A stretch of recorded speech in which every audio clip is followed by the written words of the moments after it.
Coming up, a trip back in time and a tribute to the 1964 New York World's Fair.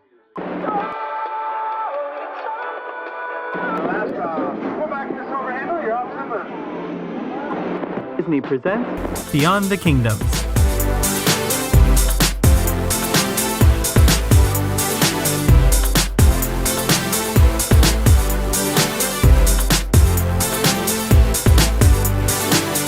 Hello everyone and welcome to this week's main show of Beyond the Kingdoms, a tribute to the 1964 New York World's Fair.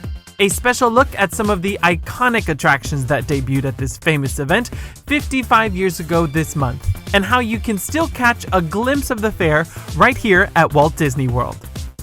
If you're new to this channel, make sure you hit that subscribe button down below so that you never miss an episode. But without further ado, let's take a trip to the fair.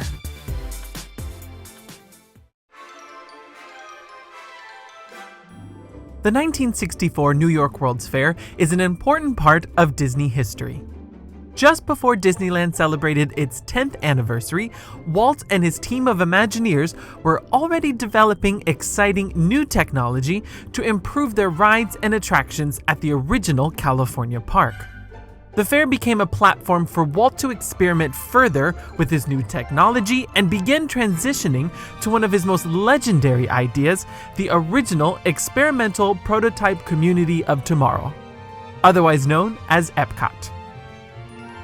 The New York World's Fair took place over the course of spring and summer in 1964 and 1965. It officially opened on April 22, 1964, and ended its run on October 17, 1965. Many fairs took place before it. Some credit the Great Exhibition of 1851, hosted by Prince Albert and Queen Victoria in London, as the first official World's Fair.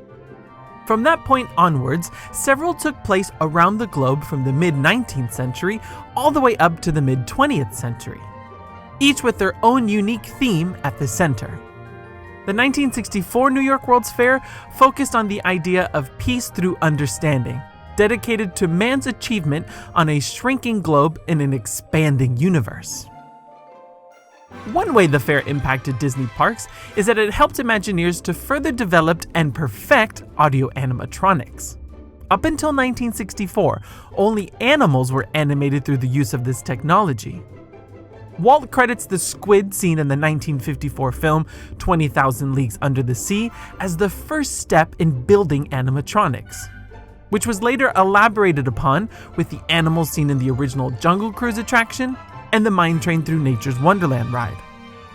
The debut of the Enchanted Tiki Room at Disneyland in 1963 took things a step forward by synchronizing the figure's movements to sound and music.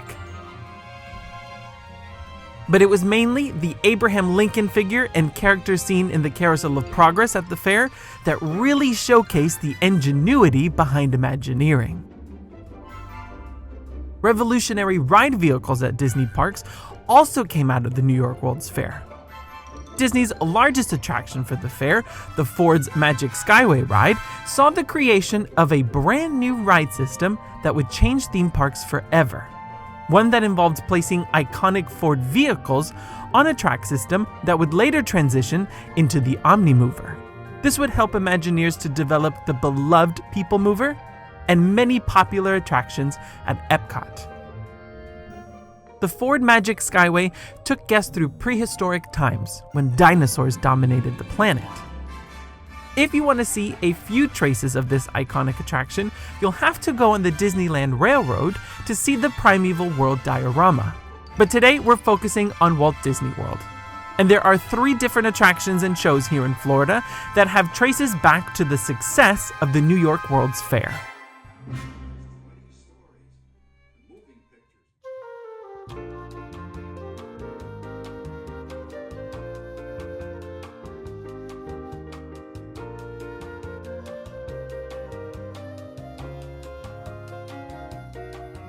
It's a Small World was the last of the 4 attractions Walt and his Imagineers built for the New York World's Fair.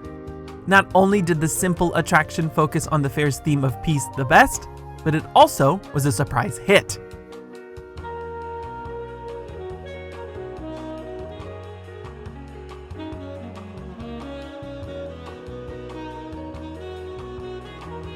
While Walt and his team had a very full plate developing 3 big attractions, the board of directors at Pepsi were struggling to finalize an attraction for the UNICEF pavilion that they planned to sponsor. After months of deliberation, it was actress Joan Crawford who we must thank for the creation of Small World. At the time, the Hollywood actress served as a board member for Pepsi Cola. Crawford married Pepsi's CEO Alfred Steele in 1955, and he later died in 1959. After his death, she remained on the board at Pepsi until 1973. But with time running out and the opening of the fair fast approaching, Joan knew there was only one man in Hollywood she knew that could pull off the task of developing a hit attraction and fast, and that was Walt Disney.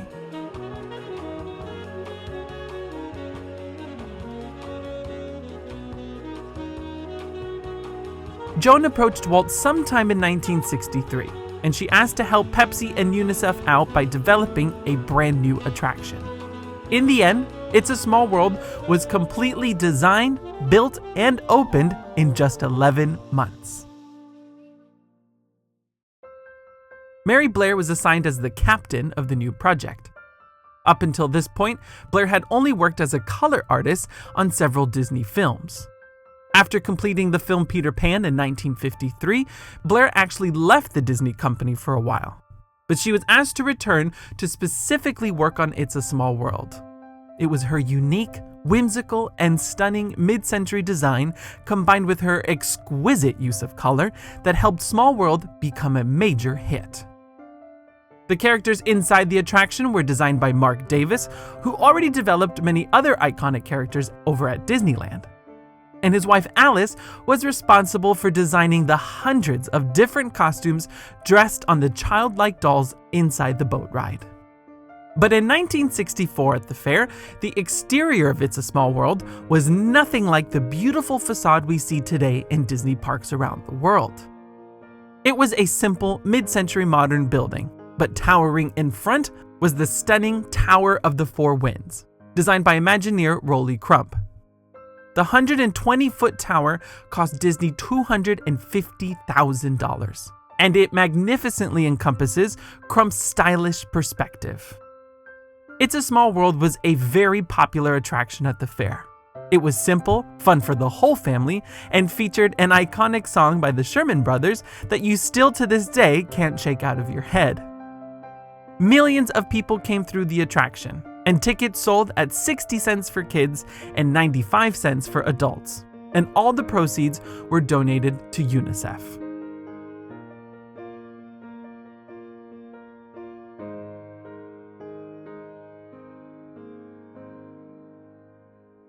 It's a Small World later moved to Disneyland and opened in Fantasyland on May 28, 1966, just 1 year after the end of the fair and just 7 months before Walt sadly passed away. While the dolls themselves, props, and set pieces moved back to California, the beautiful Tower of the Four Winds sadly did not.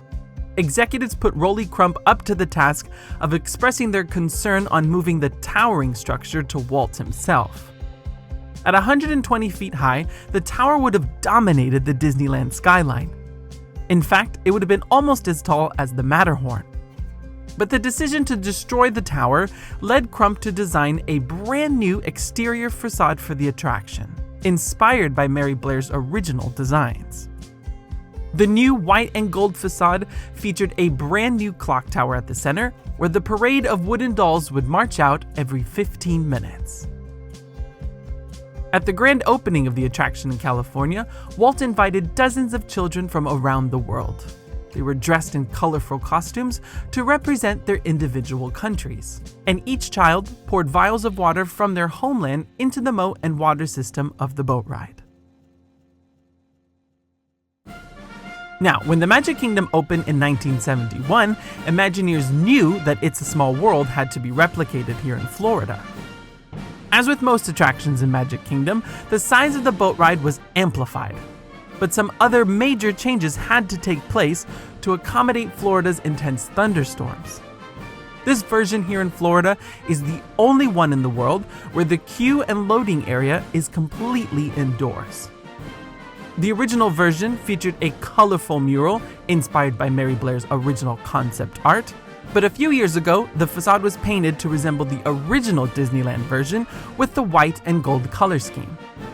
Florida's Small World attraction also features a wider moat system, as opposed to the smaller track still in operation in California.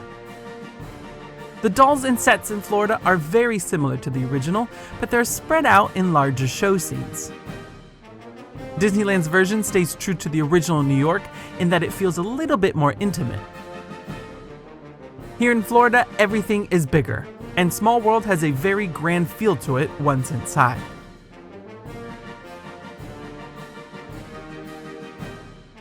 It's a Small World is an iconic boat ride that everyone should ride at least once, especially on your first trip to Disney. It's a relaxing 10-minute ride that toddlers will especially enjoy. The attraction does offer FastPass Plus reservations, but other rides at Magic Kingdom can have much longer wait times and should be higher up on the list of priorities. I don't normally book a FastPass here, but if you're traveling with little ones too small to ride the bigger thrill rides, and you plan on spending at least 2 days at Magic Kingdom, it's not a bad idea. It's a fantastic attraction to do when the Florida sun becomes too much to handle, or after a good lunch in Fantasyland.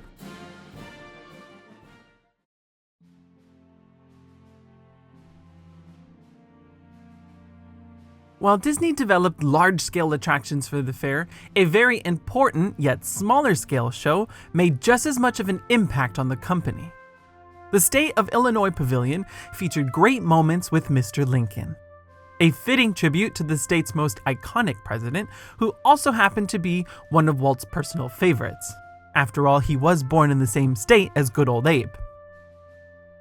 Walt first wanted to build an attraction dedicated to the US presidents when he was working on an idea that would include an expansion to Main Street USA, also known as Liberty Street. He wanted to create a show that would include all the presidents by building dozens of animatronic figures. But the technology was simply not there yet to create such a massive idea. So the concept was shelved. But Imagineers continued developing animatronics, focusing on just a single president. In 1962, Robert Moses, the president of the New York World's Fair, visited Walt to seek out ideas for attractions for the big event. Moses was especially intrigued on the progress of the Lincoln animatronic. Imagineer Blaine Gibson created a copy of a life mask created by Leonard Volk in 1860. Right before Abe was sworn in as president. Moses loved the figure so much that Walt agreed to develop it further for a show at the Illinois Pavilion. Great Moments with Mr. Lincoln debuted at the opening day of the fair. It was a 5-minute show where the Lincoln figure stood and spoke what was an amalgamation of several of his famous speeches. At the end of the performance, the curtains behind Lincoln would raise up to reveal a set featuring the Capitol Rotunda, very similar to what we see today at the Hall of Presidents. The show proved to be successful enough at the first season of the fair to convince Imagineers to duplicate the figure and show. Great Moments with Mr. Lincoln would then open at Disneyland during the fair's second season on July 18, 1965, and it was also part of Disneyland's 10th anniversary. The show was housed inside the newly themed Opera House at the very front of Main Street, and it ran until the mid-1970s. It was later replaced with a new film entitled The Walt Disney Story in 1973, and the Lincoln figure was completely scrapped from the show. But after much criticism from fans, the show was reworked to The Walt Disney Story featuring Great Moments with Mr. Lincoln in 1975. The pre-show was an exhibit of items reflecting Walt's personal history, and the main show was once again the original Lincoln show. The current version in California has a few changes to it and a bigger focus on the Civil War. In fact, the show now features a new sequence with the song Two Brothers, which can also be seen at the American Adventure at Epcot.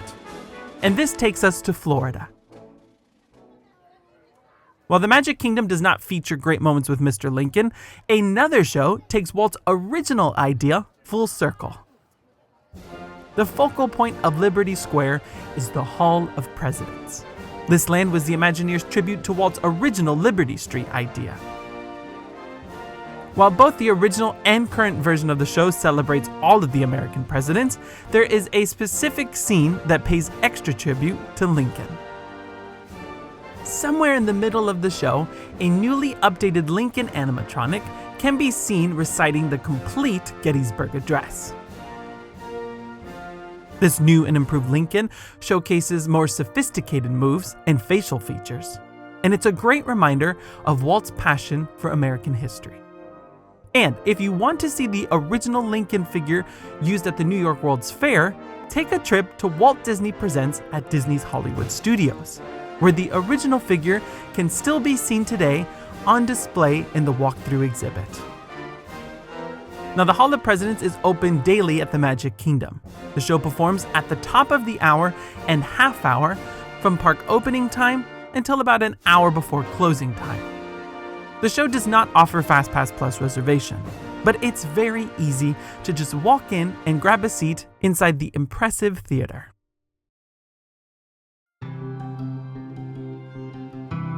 But the biggest hit of the 4 Disney attractions at the New York World's Fair was found inside General Electric's Progressland Pavilion, the Carousel of Progress. For many Disney Park fans like me, this is the crown jewel of all Disney attractions. It combined all of Walt's ideas beautifully. First and foremost, this was a great show with a simple story that could be enjoyed by the entire family. From little ones to grandparents, everyone adored Carousel of Progress. It also simultaneously looks back on America's past while unequivocally looking into the optimism of the future. Even the Sherman brothers, who wrote the iconic song "There's a Great Big Beautiful Tomorrow," say that the attraction and theme song embodied everything Walt represented beautifully. And the entire production was a testament to Walt and the Imagineers' perfection of audio animatronics and ingenious ways to get thousands of people into an attraction at once. Similar to all of the other shows today, Carousel of Progress opened with the fair on April 22nd, 1964. But its story is similar to Great Moments with Mr. Lincoln in that its journey began in the 1950s, right after Disneyland opened. Along with Walt's idea for Liberty Street, he toyed with other expansions to Main Street, including Edison Square. Walt wanted to develop a walkthrough attraction that involved show scenes depicting how electricity changed Americans and how they live at home. It was to be called Harnessing the Lightning. Like his idea of a show focusing on American presidents, this would have required a lot of technology that still did not exist, and the idea was pushed aside. But once General Electric approached Disney to develop an attraction for the fair, he came right back to this idea, and the executives at GE loved it. The development of the Lincoln figure for the Illinois Pavilion is what made Carousel of Progress possible. But a new idea introduced at this point was the rotating theater, where the set pieces and animatronic actors stayed stationary and the audience moved around it. It was a very clever way to move thousands of eager guests through the pavilion quickly. The original version of the show featured 4 main acts, each one depicting the same family at different points in the 20th century, and showcasing new technologies and a lineup of GE's latest products. The first was set at the turn of the century, focusing on new inventions such as the horseless carriage, gas lamps, and a water pump right inside the house. Act 2 moves to the 1920s, when electricity barged into homes across the country. Act 3 transitions to the fabulous 40s, the age of the rat race, automatic dishwashers, and the television. And the final act at the fair was set in present time and featured a lineup of GE appliances. After the show, guests moved up to the second level of the building to witness the Sky Dome Spectacular, a sort of laser light show similar to what you would see at a planetarium. It was a massive hit. In fact, it was one of the most visited pavilions at the entire fair. And at the end of its run, it made its way over to California. On July 2nd, 1967, Carousel of Progress opened once again, but this time at Disneyland. It was part of a wider transformation of Tomorrowland, which included the opening of Adventures Through Inner Space, an update to the Flight to the Moon attraction, and the legendary Wedway People Mover. A new show building was created for Tomorrowland that excluded the iconic dome seen at the fair. However, it still featured a second level that served as the attraction's post-show. Instead of the laser light show, this version featured the impressive model of Walt's original Epcot idea. Today, a small portion of this original model can still be seen in Florida aboard the People Mover. But by the 1970s, Carousel of Progress began to feel dated, specifically with the show's final scene, and fewer guests would board the rotating theater to watch the show. So on September 9th, 1973, Carousel of Progress closed its doors at Disneyland and made its final move to Florida. The show debuted at the Magic Kingdom on January 15th, 1975, alongside another Tomorrowland icon, Space Mountain. GE continued to sponsor the show at first in Florida, but a few changes were made. The Sherman Brothers were asked to write a brand new song that wasn't nearly as catchy as the original. An entirely new script was written and voiced by a new set of actors. While most of the major sets remained the same, a few changes were made to the side scenes featuring the other family members. And this was the first time that a major update took place in the show's final act, which was now set on New Year's Eve in the 1970s. Imagineers would continue to tackle the problem of the final scene becoming dated in the coming decades. In the 1980s, it was updated again to keep up with the times, and then one more time in 1993, which is very similar to the version we see today. And it was at this point that the show lost its sponsorship with GE. But that meant that Imagineers would begin to somewhat return to the original version. The show's main theme song was reverted back to Great Big Beautiful Tomorrow, and each act was now firmly rooted in a different holiday throughout the year, starting with Act 1 on Valentine's Day to the final scene now set on Christmas. Carousel of Progress at the Magic Kingdom is the closest connection the Florida parks have to Walt. Since the props and set pieces moved from New York to then California and finally here in Florida, it's possible that some of the elements here were actually seen and touched by Walt himself. It's not an exact replica that dazzled guests in 1964, but it's the best connection to the fair here at Walt Disney World. Carousel of Progress continues to entertain Disney history buffs in the same exact location at Magic Kingdom. It's the perfect way to turn back the clock and experience a more nostalgic and slow-paced version of Disney entertainment. The 25-minute show runs continuously throughout the day from park opening time until about 9 p.m., or even just an hour before official park closing time.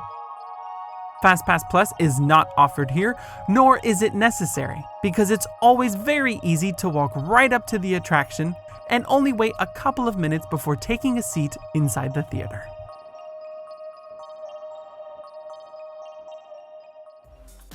So there you have it, my Disney nerds, my New York World's Fair 55th Anniversary Special.